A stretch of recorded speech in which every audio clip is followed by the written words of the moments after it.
ఇది మేము మళ్ళీ టూరిజం కోసమే కడుతున్నాము, టూరిజం శాఖే కడుతుంది, టూరిజం కోసమే కడుతున్నాము అని చెప్తూ అవసరమైతే ఇది మా జగనన్న పార్టీ కోసము అని అంటూనే మళ్ళీ నాలుగు ఖర్చుకొని పార్టీ అంటే ప్రభుత్వం కూడాను, కాబట్టి మా జగనన్న కావాలనుకుంటే దీన్ని క్యాంపు కార్యాలయంగా వాడుకోవచ్చు, మా జగనన్న నిర్ణయం తీసుకోవాలి అని స్పష్టమైన వీడియో ప్రజాబౌళ్ళలోకి వచ్చింది. వచ్చిందంటే కనుక పురాతన శాఖలో వచ్చి మన సోషల్ నెటిజన్లు తొవి తీసేద్దారు బయట. ఆమె ఎవరు? పర్యాటక శాఖ మంత్రి అధికారికంగా చెప్పింది. ఎప్పుడు ఆ బిల్డింగ్లు ఓపెనింగ్ అవుతుంది, ఎప్పుడు అది చాలా రహస్యంగా, కనీసం ఆనాడు మీడియాలో ఎవరిని అక్కడికి లోపలికి తీసుకెళ్ళలేదు, అంతకు ముందు కూడా మీడియాలో తీసుకెళ్ళడం లేదు. చంద్రబాబు నాయుడు గారు వెళ్తాన్నప్పుడు కానీ, పవన్ కళ్యాణ్ గారు వెళ్తాన్నప్పుడు కానీ చాలా నిర్బంధాలు పెట్టారు. ఏ ఒక్క ప్రజలను కానీ లేకపోతే సంస్థలను కానీ, ఆఖరికి హైకోర్టు ఉత్తర్వులతో వచ్చిన న్యాయవాదులు కూడా లోపలికి అనుమతించలేదు. అంత రహస్యము, అంత గోప్యంగా నిర్మాణాలు చేయాల్సిన అవసరం లేదు.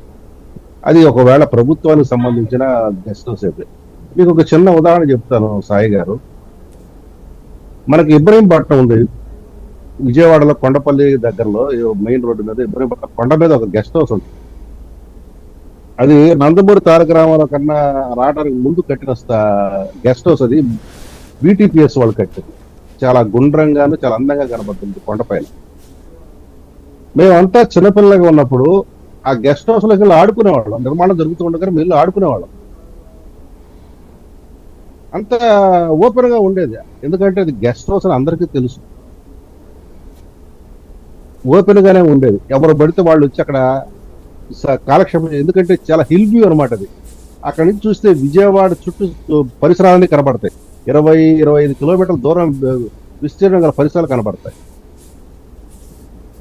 మరి ఇక్కడ ఎందుకు అంత గుర్తుపాటించారు? దీనికి గత ప్రభుత్వం, గత పాలకుడు చెందిన పార్టీ వాళ్ళ అధికార ప్రతినిధులు సమాధానం చెప్పాలి. ఇది రాష్ట్ర ప్రభుత్వానికి చెప్పాలి, రాష్ట్ర ప్రజలకు చెప్పాలి. 500 కోట్ల ఒక్కొక్క షాండ్లియర్ ఖర్చు కానీ, ఒక బాత్రూమ్ కమ్మోడు ఖర్చు కానీ, ఒక ఫ్యాన్ ఖర్చు కానీ, అసలు అక్కడ వేస్తున్న పాలరాతి ఖర్చులు కానీ, ఇవన్నీ చూస్తుంటే అది మహారాజులు వాడే ప్యాలెస్ లాగా ఉంది తప్పితే సామాన్య మానవుడు లేదు. ఉదాహరణ తీసుకుందాం సార్, మనకి తాజ్ హోటల్ ఉంటుంది బాంబేలో, లేకపోతే అంతర్జాతీయ 5 స్టార్ హోటల్స్ ఉంటాయి. అవి కూడా ఇంత ఫినిషింగ్ స్థాయిలో ఉండవే.